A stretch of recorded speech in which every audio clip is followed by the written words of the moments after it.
Hi, everyone. I wanted to talk a little bit about projections today.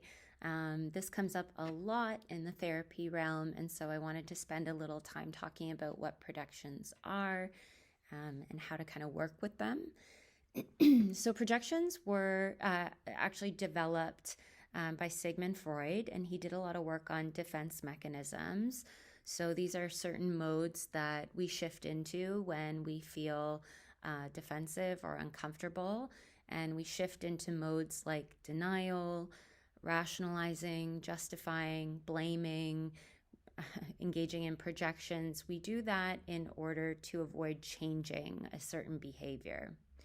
So, a projection is the process of displacing our feelings onto a different person, animal, or object. So, I'll use the example of a bully.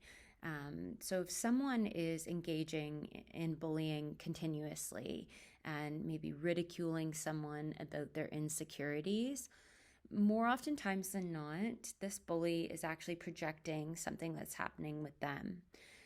So they may be projecting their own struggle with their self esteem, with their feelings of shame or feelings of being, weak, something like that. And instead of dealing with that internally, they're projecting that onto someone else.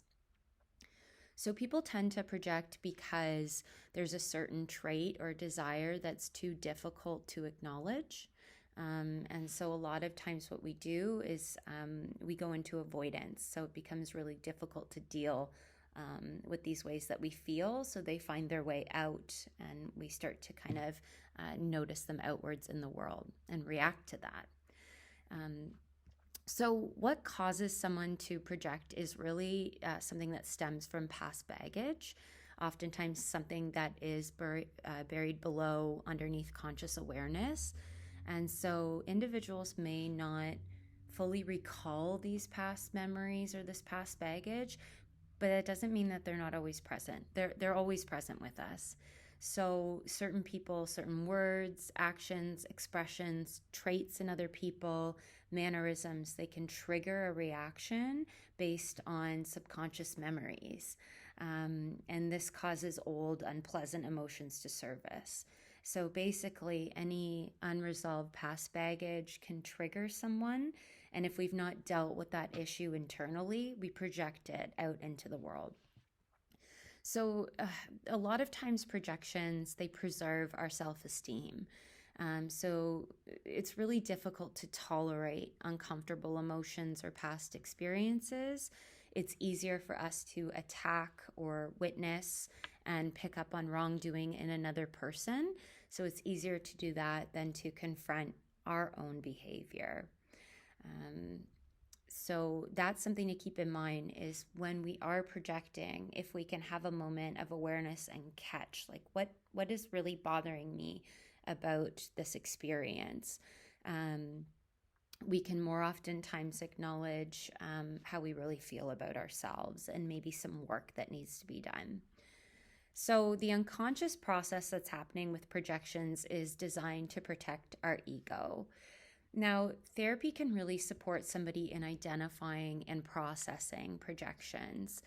Can also support you in recognizing that other people are constantly projecting onto us. And I think it's important to notice that so we take a lot less to heart, which is difficult to do. So, when somebody is projecting on you, if you can have a moment to identify, I do not think this is about me, doesn't mean you have to accept any form of disrespect, harmful physical, emotional behavior, but it does allow you to unhook from certain statements or certain ways that other people make you feel, and go about in your life paying less attention to petty behaviors or reactions that people have. So, my encouragement to you is if you feel as though you are projecting, to take a moment to stop and reflect, maybe get some support surrounding unpacking what keeps showing up for you, because they will happen time and time again. Or if you are a person that takes in a lot of projections from other people, Might be about setting some boundaries. You're dishing this anger out at me. I don't think this is about me. You need to look at what's really bothering you. And it allows us to kind of unhook and refocus on more positive things. So that's a little bit about projections. I hope this is helpful, and that's all for now.